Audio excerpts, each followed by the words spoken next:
Hello दोस्तों, स्वागत है आप सबका मेरे YouTube channel Bhadauria GS classes में। सबसे पहले आप सभी को राधे राधे। और हम जब आगे बढ़ते हैं तो आप लोगों को मैं एक बात बोल दूं कि आपको चैनल को लाइक शेयर और सब्सक्राइब जरूर करना है। आपको फेसबुक शेयर अवश्य करना है, ठीक है। चलिए, इसके बाद में हम नेक्स्ट क्वेश्चंस के लिए बढ़ जाते हैं। तो आपके क्वेश्चंस आपकी स्क्रीन पर डालते हैं। तो पहला क्वेश्चन है, हाल ही में आईओसी ने ओलंपिक चैनल कमीशन का सदस्य किसे बनाया है? ऑप्शन ए है दीपा कुमारी, ऑप्शन बी है मोहम्मद मुस्तफ़ा, ऑप्शन सी है नरेंद्र बत्रा, ऑप्शन डी है सुनील छेत्री। तो आप जल्दी से जल्दी मुझे कमेंट करके बताइए कि आपके हिसाब से आपका क्या आंसर्स बनेगा। चलिए, मैं अगर आंसर्स की बात करूं तो यहां पर जो आंसर्स है वो ऑप्शन सी आपका करेक्ट है। ऑप्शन सी में जो ऑप्शन दिया है वो दिया है नरेंद्र बत्रा। कौन दिए हैं? नरेंद्र बत्रा। तो ऑप्शन सी जो आपका करेक्ट ऑप्शन है उनका नाम है नरेंद्र बत्रा। मैं उनकी फोटो दिखा रहा हूं आपको नरेंद्र बत्रा की अभी। तो आप देखिए नरेंद्र बत्रा, देखिए आपकी स्क्रीन पर जो फोटो दिया गया है वो नरेंद्र बत्रा का है। आप इसे देख सकते हैं अच्छी तरीके से। और इनके बाद में मैं बात करूं कि नरेंद्र बत्रा तो समिति के सदस्य बन गए, लेकिन अभी जब मैं बात करूं आईओसी की, इंडियन ओलंपिक काउंसिल की, इंडियन ओलंपिक काउंसिल या अंतर्राष्ट्रीय ओलंपिक समिति की बात करूं तो इसमें क्या इंपॉर्टेंट होगा कि इसका जो वर्तमान में अध्यक्ष है, देखिए इसके जो अध्यक्ष है वो इस समय कौन है? थॉमस बाक हैं। कौन है? थॉमस बाक, ठीक है। अब थॉमस बाक इसके अध्यक्ष हैं और इसका जो मुख्यालय है वो कहां पर है? मुख्यालय है लोशाने, स्विट्जरलैंड। कहां पर है? लोशाने, स्विट्जरलैंड, ठीक है। तो आपने दो चीजें अभी पढ़ी हैं। देखिए अध्यक्ष कौन बने हैं? थॉमस बाक, और मुख्यालय कहां है? लोशाने, स्विट्जरलैंड में है। मैं थॉमस बाक की एक इमेज आपकी स्क्रीन पर आपको दिखाने वाला हूं। तो आप देखिए थॉमस बाक आप देख रहे होंगे ओलंपिक चल्लों के साथ में मैंने इन्हें बताया है। तो ये कहां, मतलब अभी इस समय आईओसी के क्या है? चेयरमैन है थॉमस बाक। ओके, तो ये आपको याद रखना है। इसके बाद में मैं कुछ ओलंपिक्स के बारे में आपको महत्वपूर्ण जानकारी देने वाला हूं। तो आप इन ओलंपिक्स को थोड़ा सा रट लेंगे क्योंकि एग्जाम्स के लिए मोस्ट इंपॉर्टेंट ये क्वेश्चंस बनने वाले हैं आपके लिए। तो देखिए, मैं अगर बात करूं कि अगर आपसे पूछा जाए कि देखिए हमारा ओलंपिक जो 2020 का होने वाला था, 2020 में ओलंपिक होने वाला था, कोरोना वायरस की वजह से ये ओलंपिक 2020 में नहीं हो पाया, तो इसे शिफ्ट करके 2021 में पहुंचा दिया है। ये कहां होने वाला था? टोक्यो, जापान में। तो 2021 में भी कहां होगा? टोक्यो, जापान में होगा। तो 2021 का ओलंपिक, 2021 का ओलंपिक, इन ओलंपिक को हम समर ओलंपिक बोलते हैं। कौन से ओलंपिक बोलते हैं? Summer Olympic. तो कहां होगा? टोक्यो, जापान, ठीक है। कहां होगा? टोक्यो, जापान में। तो 2021 का तो कहां होना है? अभी टोक्यो, जापान में होना है। लेकिन अगर आपसे पूछा जाए 2024, अब देखिए हम 20 को ही मना रहे हैं, ये तो शिफ्ट किया गया है, तो 3 साल बाद ही अगला ओलंपिक हो जाएगा, मोस्टली 4 साल। तो हम 20 को अप्रॉक्स मानकर 24 में, तो 2024 का यहां आपको दिख रहा है, तो मैं यहां पे लिख रहा हूं 2024 का जो ओलंपिक होगा ये कहां होगा? तो 2024 का होगा पेरिस, फ्रांस में। कहां होगा? पेरिस, फ्रांस, ठीक है। तो पेरिस, फ्रांस में होने वाला है ये ओलंपिक, आपको ये याद रखना है। इसके बाद में अगर आपसे बात करें 2028 का ओलंपिक कहां होने वाला है, तो 2028 का जो ओलंपिक होगा, जो समर ओलंपिक होगा, वो होगा लॉस एंजल्स, अमेरिका में। कहां होगा? अमेरिका। तो लॉस एंजल्स, अमेरिका में होना है 2028 का, ठीक है। इसके बाद में अगर हम बात करें कि 28 और फिर अगर आपसे पूछा जाए कि 2022 का विंटर ओलंपिक कहां होगा, दो क्वेश्चन आते हैं। देखिए 2024 का ओलंपिक कहां होने वाला है? पेरिस में। 2028 का कहां होगा? लॉस एंजल्स में। अब समर ओलंपिक तो आप समझ गए 21 में हो रहा है, तो विंटर ओलंपिक आगे खिसका दिया। तो देखिए 2022 में विंटर ओलंपिक कहां होगा? तो 2022 में जो विंटर ओलंपिक होना है, शीतकालीन है ना, तो ये कहां होगा? तो उसका नाम समझ लीजिए, तो ये होगा बीजिंग, चाइना में। कहां पर होना है? बीजिंग, चाइना, ठीक है। ये कहां होगा? चाइना में होगा। तो बीजिंग, चाइना में ये ओलंपिक होने वाला है, आपको याद रखना है। और इसके बाद में अगर मैं बात करूं 2026 का कहां होगा, तो 2026 का जो विंटर ओलंपिक होना है वो होगा मिलान, इटली। मिलान इटली का एक खूबसूरत शहर है, आप सब लोग जानते होंगे, इटली, ठीक है, जहां पर दीपिका पादुकोण ने शादी की थी। तो आपको याद ही होगा, बहुत ज्यादा अभी बहुत ज्यादा मैं पुरानी बात नहीं है करंट अफेयर्स में। तो आपने देखा 2021 का ओलंपिक कहां है? टोक्यो, जापान में। 2024 का कहां होगा? पेरिस, फ्रांस में। 2028 का लॉस एंजल्स में। 2022 का विंटर ओलंपिक कहां होगा? बीजिंग, चाइना में। और 2026 का ओलंपिक कहां होगा? मिलान, इटली में होगा। ये आपको करेक्ट करना है और याद रखना है, ठीक है। अगर आपको यहां 2026 का मिलान, इटली नहीं दिख रहा है तो मैं यहां लिख देता हूं 2026 का कहां होगा? मिलान, इटली, ठीक है। मिलान इटली का एक खूबसूरत शहर है, ठीक है। चलिए आगे बढ़ते हैं नेक्स्ट क्वेश्चंस के लिए।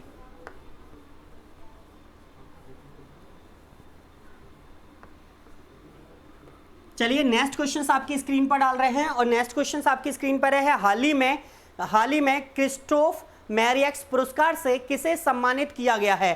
तो हाल ही में क्रिस्टोफ मैरियक्स पुरस्कार से किसे सम्मानित किया गया है? ऑप्शन ए है Quaresha Abdul Karim, option B Rajiv Joshi, option C Suman Gawani, option D Joseph J Landsberg. तो आप मुझे जल्दी से जल्दी कमेंट्स करके बताएंगे आपके हिसाब से इसका आंसर क्या बनेगा, तो जल्दी से जल्दी बताइए। चलिए मैं बता देता हूं आपको, इसका आंसर होगा ए ऑप्शन क्लियर होगा, क्वारेशा अब्दुल करीम, क्वारेशा अब्दुल करीम। ठीक है, ये इसका करेक्ट आंसर होगा, क्वारेशा अब्दुल करीम। इसमें क्यों इंपोर्टेंस है इनको अगर मैं बात करूं तो आप देखिए, क्रिस्टोफर मैरियस पुरस्कार फ्रांस में विज्ञान के क्षेत्र में दिया जाता है। किसके क्षेत्र में दिया जाता है? विज्ञान के क्षेत्र में। तो क्रिस्टोफर मैरियस पुरस्कार जो है, जो आपकी स्क्रीन पर है, क्रिस्टोफर मैरियस पुरस्कार, ठीक है, ये विज्ञान के क्षेत्र में दिया जाता है। कहां दिया जाता है? विज्ञान के क्षेत्र में। और क्यों दिया जाता है? अगर हम बात करें विज्ञान के क्षेत्र में दिया जाता है, कौन सी सरकार देती है? तो फ्रांस सरकार देती है। कौन सी सरकार देती है? फ्रांस सरकार देती है। अभी हाल ही का किसे मिला है? क्वारेशा अब्दुल करीम को मिला है। मैं इनकी फोटो आपकी स्क्रीन पर दिखा रहा हूं, तो देखिए क्वारेशा अब्दुल करीम को आप देख सकते हैं। क्वारेशा अब्दुल करीम जो है वो मोस्टली कहां से रिलेटेड करेंगी? दक्षिण अफ्रीका से रिलेटेड करती हैं।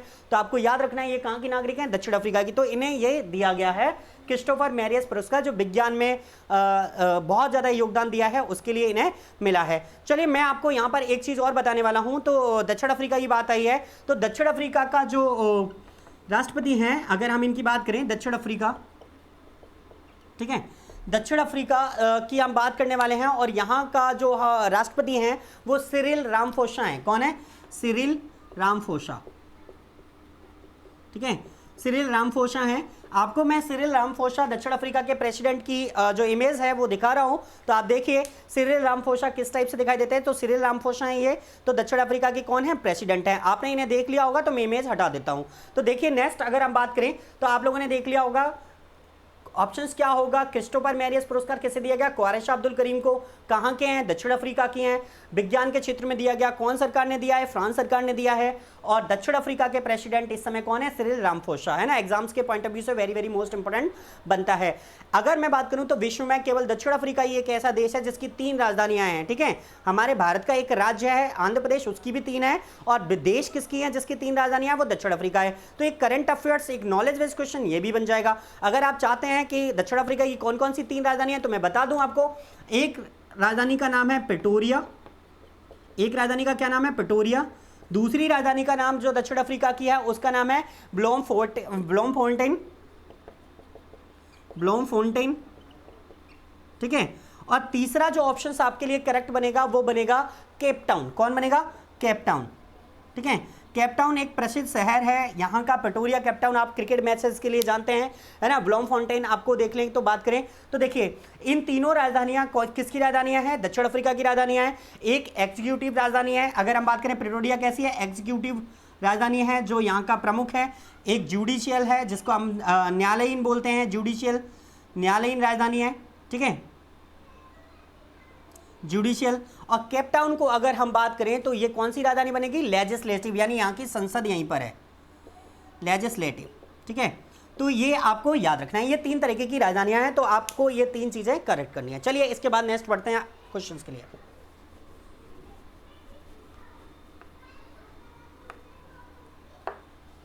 नेक्स्ट क्वेश्चन आपकी स्क्रीन पर आ गया है। हाल ही में आर श्रीलेखा किस राज्य की पहली महिला पुलिस निदेशक बनी है या महानिदेशक बनी है, जिसे हम डीजीपी बोलते हैं इंग्लिश में, है ना। तो आपको बताना है option A Andhra Pradesh, option B Karnataka, option C Tamil Nadu, option D Kerala. तो आप जल्दी से जल्दी मुझे कमेंट्स करके बताइए कि आपके हिसाब से इसका आंसर क्या होगा।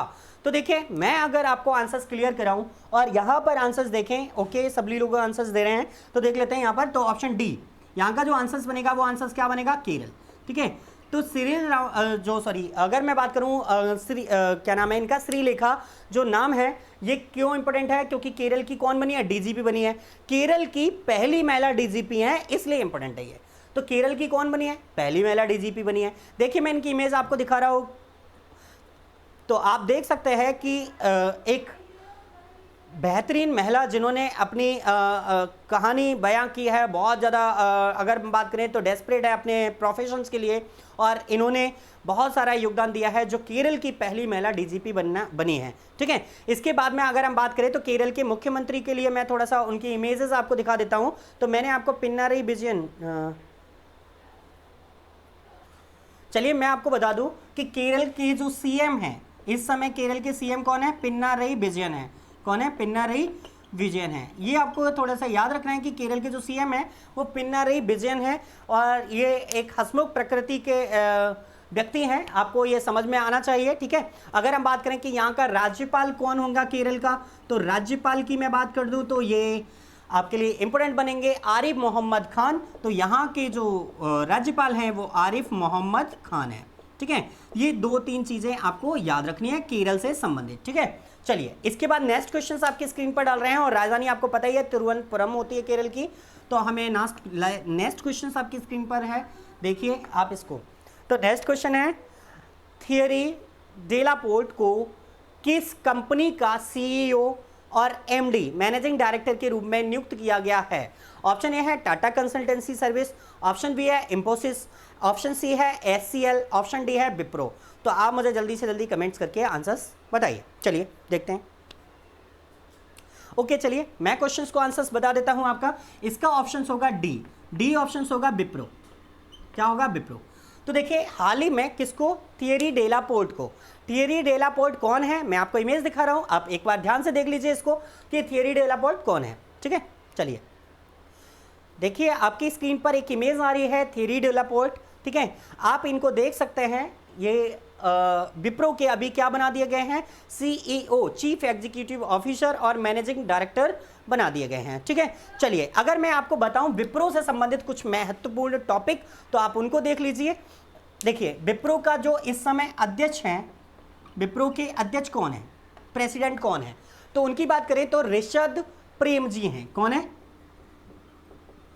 ऋषद प्रेम जी। ठीक है, विप्रो के जो अध्यक्ष हैं इस समय वो ऋषद प्रेम जी हैं। और यहां पर अगर बात करें तो विप्रो का जो मुख्यालय है वो बेंगलुरु में है। हेडक्वार्टर कहां है? बेंगलुरु। ठीक है, इसका मुख्यालय कहां है? बेंगलुरु में है। और अगर मैं बात करूं तो आपके लिए क्या इंपॉर्टेंट बनेगा? तो ऋषद प्रेम जी का इमेज आपको दिखा देता हूं मैं। तो आप देखिए ऋषद प्रेम जी एक हैंडसम गाइस हैं। अगर हम इनकी बात करें तो आप सबको दिख ही रहे होंगे बोर्ड पर, और हमेशा हंसमुख प्रकृति के रहते हैं। तो यहाँ पर देख सकते हैं आप लोग। तो विप्रो चेयरमैन जो हैं, मोस्टली अगर हम बात करें अध्यक्ष हैं, वो ऋषद प्रेम जी हैं। और इसके अभी हाल ही में सीईओ और मैनेजिंग डायरेक्टर जो हमने बनाए हैं वो थियरी डेलापोर्ट को बनाया है। ओके, आपको ये याद रहेगा। तो मुख्यालय कहाँ है? बेंगलुरु में। अध्यक्ष ऋषद प्रेम जी है विप्रो के। इसके बाद में मैं कुछ चीजें बताऊं तो मैंने इंफोसिस का चेयरमैन आपको पिछली करंट अफेयर्स में कल ही क्लियर कराया था, जिनके नाम है सलील पारिक। उनकी इमेज भी दिखाई थी मैंने आपको। और अगर हम बात करें तो मैंने आपको टाटा कंसल्टेंसी सर्विस की भी बातें पिछले कमेंट्स में कर चुका हूं, तो यहां उसे डिस्क्राइब नहीं करूंगा। नेक्स्ट क्वेश्चंस आपकी स्क्रीन पर बताने वाला हूं। तो देखिए नेक्स्ट क्वेश्चंस आपकी स्क्रीन पर है, हर साल संयुक्त राष्ट्र अंतर्राष्ट्रीय शांति सैनिक दिवस कब मनाया जाता है? हर साल संयुक्त राष्ट्र अंतर्राष्ट्रीय शांति सैनिक दिवस कब मनाया जाता है? ऑप्शन है 29 मई, 28 मई, 27 मई, 30 मई। तो आप मुझे कमेंट करके बताइए जल्दी जल्दी आंसर्स क्या होगा आपके हिसाब से। देखिए अगर मैं बात करूं तो इसका आंसर्स बनेगा आपके हिसाब से ए ऑप्शन हमारा बिल्कुल करेक्ट होगा यहाँ 29 में। ठीक है, तो 29 मई को हम क्या बनाते हैं?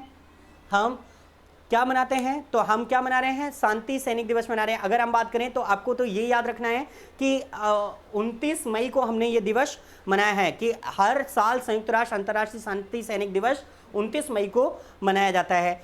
अब यहाँ पर मैं बात करूँ तो आपके लिए क्या इंपॉर्टेंट होने वाला है, तो वो सब चीज़ें आप लोग देख लेंगे थोड़ा सा कि ये जो शांति दिवस है वो किसके द्वारा मनाया गया? यूएन के द्वारा मनाया गया। किसके द्वारा मनाया गया? यूएनओ, संयुक्त राष्ट्र संघ। किसके द्वारा? संयुक्त राष्ट्र संघ।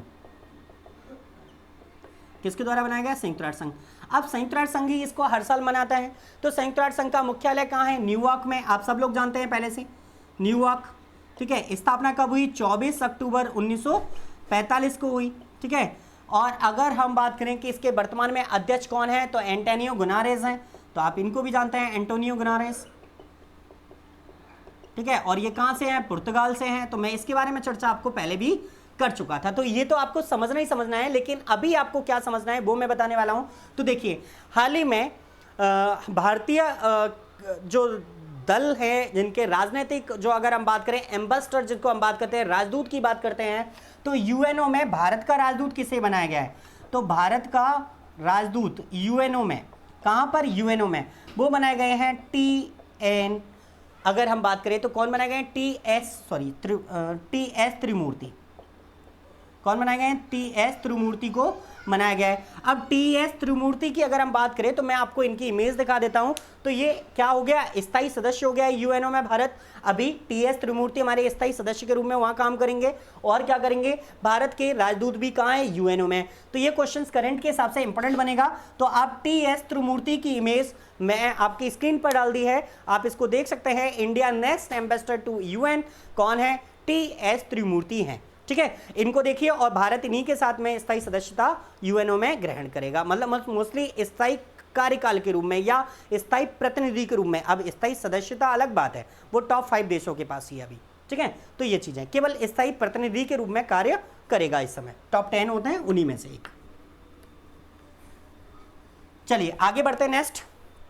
नेक्स्ट क्वेश्चन आपकी स्क्रीन पर है। हाल ही में जेपी मॉर्गन साउथ एशिया और साउथ ईस्ट एशिया का नया अध्यक्ष किसे बनाया गया है? तो हाल ही में जेपी मॉर्गन जो साउथ एशिया और साउथ ईस्ट एशिया का नया अध्यक्ष किसे बनाया गया है? ऑप्शन है Rajiv Joshi, option B Leo Puri, option C Saurabh Lodha, option D Kalpana Bhadauria. तो या मोर पारिया, सॉरी मुझे भदौरिया दिखता है हर जगह, तो याद ना, ध्यान में रखें। तो कल्पना मोर पारिया, ठीक है। चलिए नेक्स्ट हम देख लेते हैं। तो यहाँ पर आप मुझे कमेंट करके आंसर्स बताइए जल्दी जल्दी। चलिए मैं बता दूं आपको, इसका आंसर जो होगा ऑप्शन बी क्लियर होगा, लियोपुरी। आंसर क्या होगा? लियोपुरी, ठीक है। लियोपुरी को हमने अभी हाल ही में जेपी मॉर्गन कंपनी का क्या बनाया है? CEO वगैरह बनाया है, या उसका नया अध्यक्ष हमने चुना है। जेपी मॉर्गन को मैं आपको दिखा देता हूं। तो आप देखिए जेपी मॉर्गन की एक न्यू तस्वीर, तो आप देख सकते हैं। तो ये जेपी मॉर्गन है आपके सामने। और अब इसके बाद में मैं आगे बढ़ लेता हूं, ठीक है। तो नेक्स्ट क्वेश्चन आपकी स्क्रीन पर है। हाल ही में किस देश ने, क्वेश्चन मुझे शो नहीं करा, हाल ही में किस देश ने 1100 साल पुराना शिवलिंग पाया गया? हाल ही में किस देश में 1100 साल पुराना शिवलिंग पाया गया? क्वेश्चन ये होगा। ऑप्शन है Sri Lanka, option B Vietnam, option C Mauritius, option D Myanmar. तो आप जल्दी से जल्दी मुझे कमेंट करके बताइए कि हाल ही में किस देश में 1100 साल पुराना शिवलिंग मिला है। तो इसका जो आंसर होगा, देखिए मैं बता दूं आपको, इसका ऑप्शन बी करेक्ट होगा। क्या होगा? ऑप्शन बी करेक्ट होगा। और ऑप्शन बी क्या है? वियतनाम, ठीक है। ऑप्शन सी क्या होगा? ऑप्शन बी क्या होगा? वियतनाम। देखिए वियतनाम में ये जो शिवलिंग मिला है, ये खुदाई के दौरान मिला है। किस में मिला है? खुदाई के दौरान। मैं इसकी एक इमेज आपको दिखा रहा हूँ। देखिए खुदे हुए गड्ढे के रूप में नीचे मिला हुआ है, और ये इतने अच्छे स्वरूप में मिला है हमें कि इसमें कोई कहीं पर भी कोई टूट फूट नहीं हुई है। और ये 1100 साल पुराना होने के बावजूद भी अपनी उसी मूलभूत अवस्था में पाया गया है, ठीक है। तो आप सब लोग इस इमेज को देख सकते हैं और अच्छी तरह से सर्च कर लें इस चीज़ को, इंपॉर्टेंट होगा आपके लिए। तो 1100 साल पुराना शिवलिंग कहाँ मिला है? वियतनाम में मिला है। चलिए इसके बाद नेक्स्ट बात करें। नेक्स्ट क्वेश्चन आपकी स्क्रीन पर है। हाल ही में FSDC की 22वीं बैठक की अध्यक्षता किसने की थी? हाल ही में FSDC की 22वीं बैठक की अध्यक्षता किसने की? Option A Nirmala Sitharaman, option B Rajnath Singh, option C Narendra Modi, option D Dharmendra Pradhan. तो मुझे जल्दी से जल्दी कमेंट्स करके आप लोग बताएंगे। देखिए मैं इसका आंसर बताऊं तो आपका इसका ऑप्शन होगा ए निर्मला सीतारमण। अभी ये हमारी फाइनेंस यानी वित्त मंत्री हैं निर्मला सीतारमण, ठीक है। निर्मला सीतारमण। अगर हम इनकी बात करें, या र बना सकते हो आप लोग, हम रमन पढ़ते हैं इंग्लिश में, या डा पढ़ते हैं हिंदी में। तो निर्मला सीतारमण। अब देखिए इनके लिए क्या इंपॉर्टेंट है। अगर मैं बात करूं FSDC की, किसकी बात करूं? FSDC। अब ये FSDC क्या है? Financial stability. देखिए अगर मैं बात करूं financial and stability, financial and stability development council,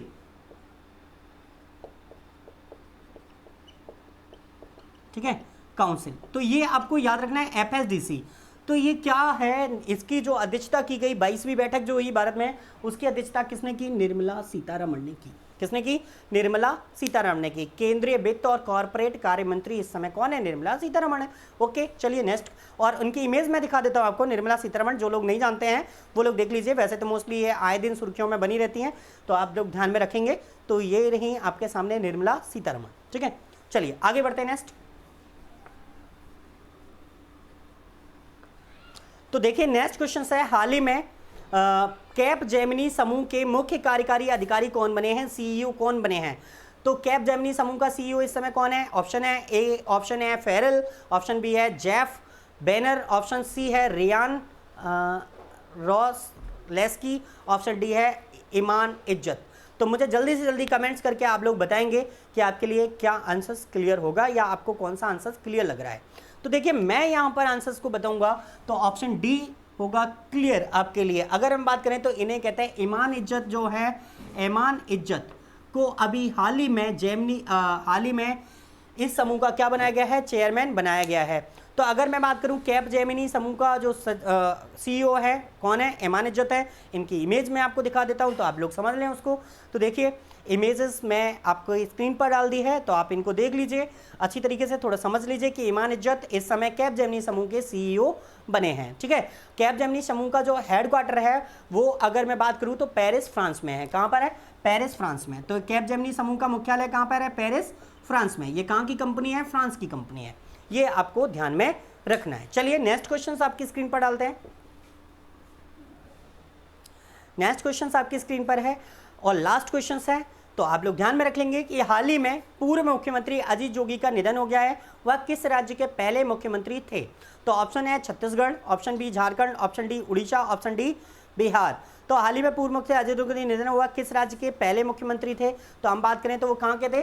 Chhattisgarh के पहले मुख्यमंत्री थे। तो ऑप्शन ए होगा छत्तीसगढ़। तो देखिए अगर मैं बात करूं तो ये 2000 से लेकर सन 2000 से लेकर 2003 तक छत्तीसगढ़ के क्या रहे? सीएम रहे। तो अजीत जोगी सीएम कब से कब तक रहे? 2000 से 2003 तक रहे। ये आपको याद रखना है। तो आपके लिए इंपॉर्टेंस बात करूं तो मुझे देखना है कि आपके लिए मैं बात कर रहा हूं कि 2000 से 2003 तक ये कौन रहे? सीएम रहे। इनकी इमेज मैं दिखा देता हूं आपको, तो ध्यान में रख ले। आपको इसकी इमेज क्या बनेगी तो देख लीजिए आप। ये अजीत जोगी हैं जिनका हाल ही में निधन हो गया। ये आईएएस ऑफिसर हुए करते थे और उसके बाद में ये छत्तीसगढ़ के कौन बने? सीएम बने। चलिए वर्तमान में मैं छत्तीसगढ़ के सीएम का आपको इमेज दिखा देता हूँ, भूपेश बघेल का। तो वर्तमान में छत्तीसगढ़ के जो सीएम हैं वो कौन है? भूपेश बघेल है। तो देखिए वर्तमान में सीएम कौन है छत्तीसगढ़ का? वो है भूपेश बघेल, ठीक है। वर्तमान में छत्तीसगढ़ का जो सीएम है वो कौन है? भूपेश बघेल है। और यहाँ के जो गवर्नर हैं वो कौन है? अनुसुईया उइके।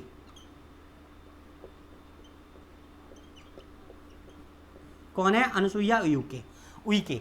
तो आपको तो ये याद रखना है दोनों चीजें। तो मोस्टली अभी कौन है? भूपेश बघेल है, गवर्नर है अनुसुईया उइके। और ये छत्तीसगढ़ 2000 से 2003 तक ये सीएम रहे थे अजीत जोगी, जिनका अभी हाल ही में निधन हो गया लंबी बीमारी के बाद में, जो भी है।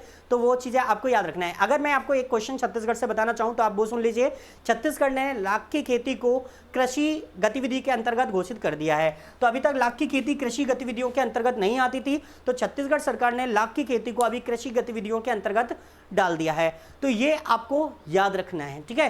छत्तीसगढ़ की अभी जो राजधानी है वो रायपुर है। मोस्टली अगर हम बात करें इसका नाम बदलकर अटल नगर कर दिया गया है। और मैं आपको बता दूं कि Bhadauria GS classes army special online batch शुरू होने वाला है, कंप्लीट बैच है और ये 5 जून से आपका स्टार्ट हो जाएगा। तब तक आप लोग चैनल को लाइक शेयर और सब्सक्राइब करिए, जितना ज़्यादा हो सकता है उतना शेयर करिए, फेसबुक शेयर करिए, ट्विटर शेयर करिए, इंस्टाग्राम करिए, जो भी आप कर सकते हैं उतना करिए, है ना। सपोर्ट करिए हम लोगों का, तो आपके लिए बेहतर से बेहतरीन कंटेंट आपको मिलता रहेगा। अभी हाल ही में आर्मी की एग्जाम्स होने वाली है कुछ समय में, तो हम आर्मी एग्जाम्स के लिए एक नया बैच लेकर सामने आ रहे हैं आपके लिए। तो ये बैच एक बेहतर बैच रहेगा जिसमें केवल आर्मी से रिलेटेड ही कंटेंट पढ़ाया जाएगा। बहुत ज़्यादा डिटेल नहीं जाएंगे, बहुत ज़्यादा शॉर्ट नहीं होगा। तो ज़्यादातर उनके में शॉर्ट और मीडियम एक सिलेबस रहता है, तो वो कंप्लीट कराया जाएगा, ठीक है। तो आप लोग देखते रहिए भदौरिया जीएस क्लासेस को और लगातार हमारे साथ बने रहिए। इसी तरह से अपना साथ अपना प्यार बनाए रखिए, तो संस्था आपके लिए आभारी हमेशा से रहेगी। तो आपने इतना समय हमारे चैनल को दिया है, इसके लिए आप सभी का धन्यवाद। जय हिंद, जय भारत, राधे राधे।